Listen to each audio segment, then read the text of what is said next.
Reserve bank of India के द्वारा 2000 की नोट विड्रॉल करने के फैसले पर राजनीतिक सियासत भी उम्फान पर है।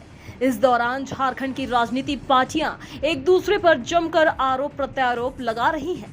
जहां रिजर्व बैंक ऑफ इंडिया के फैसले पर भारतीय जनता पार्टी इसे स्वागत योग्य फैसला बता रही है। साथ ही इस फैसले पर बीजेपी पार्टी का कहना है कि यह फैसला उन लोगों के लिए परेशानी का सबब बनेगा जिन्होंने ब्लैक मनी के रूप में 2000 का नोट छिपा कर रखा है और देश की अर्थव्यवस्था पर नुकसान पहुंचा रहे हैं। बीजेपी प्रवक्ता ने कहा कि रिजर्व बैंक ऑफ इंडिया के फैसले से कैप्शन पर विराम लगेगा और देश हित में यह फैसला साबित होगा।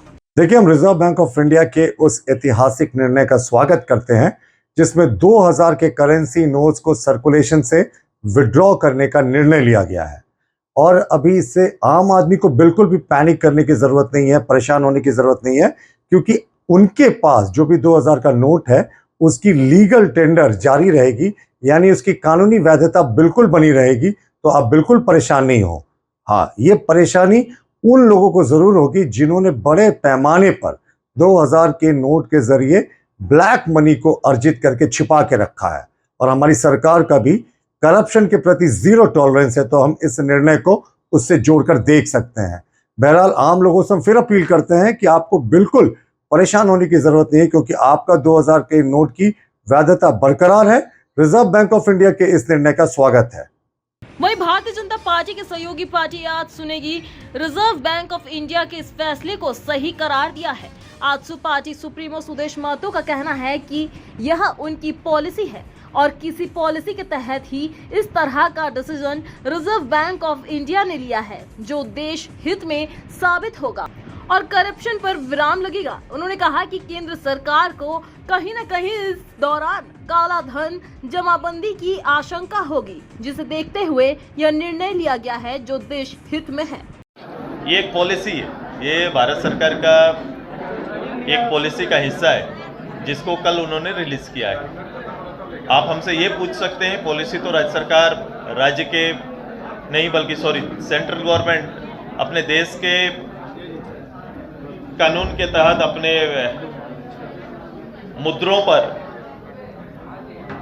और उसकी जमाबंदी के क्षेत्र में कहीं ना कहीं कोई शंका होगी, उसी को ध्यान में रखते हुए पिछले बार भी और अभी भी हुआ है। और इस पर बड़ा स्पष्ट है, इसमें बहुत ज़्यादा पिछले बार क्लियरिटी नहीं थी, इस बार बड़ा क्लियर किया है, लोगों को समय दिए हैं। और सितंबर तक का समय है कि लोग बैंकों के माध्यम से आप एक्सचेंज पॉलिसी में जा सकते हैं। ये अवसर मिला है, ये गवर्नमेंट की पॉलिसियां ऐसे आती है। वहीं नोटबंदी को लेकर कांग्रेस ने केंद्र सरकार और भारतीय जनता पार्टी पर जमकर निशाना साधा है। कांग्रेस का कहना है कि जिस तरह से इस बार नोटबंदी को लेकर रिजर्व बैंक ऑफ इंडिया को आगे कर दिया गया है, यह केंद्र सरकार की असली चेहरे को दिखाता है। प्रधानमंत्री को खुद आना चाहिए स्क्रीन पर और उसकी घोषणा करनी चाहिए। साथ ही साथ सिटीजन को फैसले को क्यों लिया जा रहा है, ये भी देश की जनता को बताना चाहिए। कांग्रेस प्रवक्ता राकेश सिन्हा ने इस फैसले पर निशाना साधते हुए भारतीय जनता पार्टी पर आरोप लगाया है कि कर्नाटक हार के बाद यह पार्टी तिलमिला गई है और ऐसे बौखलाहट में इस तरह के फैसले ले रही है। अभी देश की जनता को और भी बहुत कुछ 2024 लोकसभा चुनाव से पहले देखने को मिलेगा। प्रधानमंत्री जी को बताना चाहिए कि अचानक यह फैसला क्यों ले लिया गया, किस परिस्थिति में फैसला लिया गया। जब 2016 में नोटबंदी हुई थी तो सरकार का यह मानना था कि इससे आतंकवाद रुकेगा, भ्रष्टाचार रुकेगा, देश की अर्थव्यवस्था मजबूत होगी।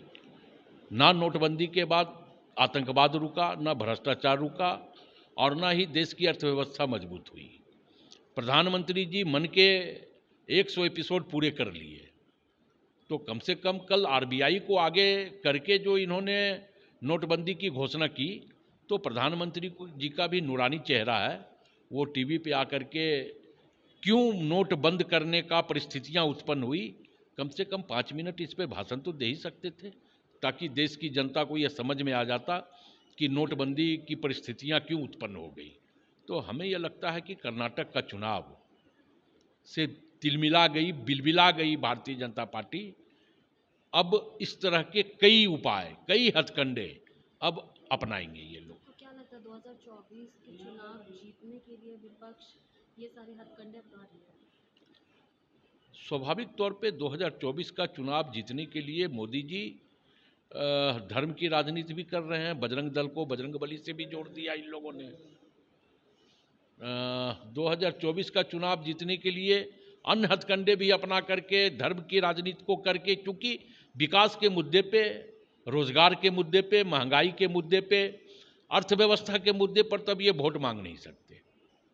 तो अब इनका एक ही मूल मंत्र है कि हिंदुओं को मुसलमान से लड़वा दो, मुसलमानों को सिखों से लड़वा दो, सिखों को दलितों से लड़वा दो और अपनी राजनीति की रोटी सेक लो। और यही काम लगातार केंद्र में बैठी भारतीय जनता पार्टी की सरकार कर रही है। बहरहाल 500 और 1000 के नोट बंद हो जाने के बाद जिस तरह से बाजार में 2000 के नोट चल रहे थे, इसे भी रिजर्व बैंक ऑफ इंडिया के द्वारा विड्रॉल करने का फैसला लिया गया है, जिस पर सियासत भी तेज है। और देखने वाली बात होगी कि इस फैसले से देश की जनता को फायदा होता है या फिर फैसला फिसड्डी साबित होता है। कैमरामैन मुकेश के साथ श्रेयोशी, रांची।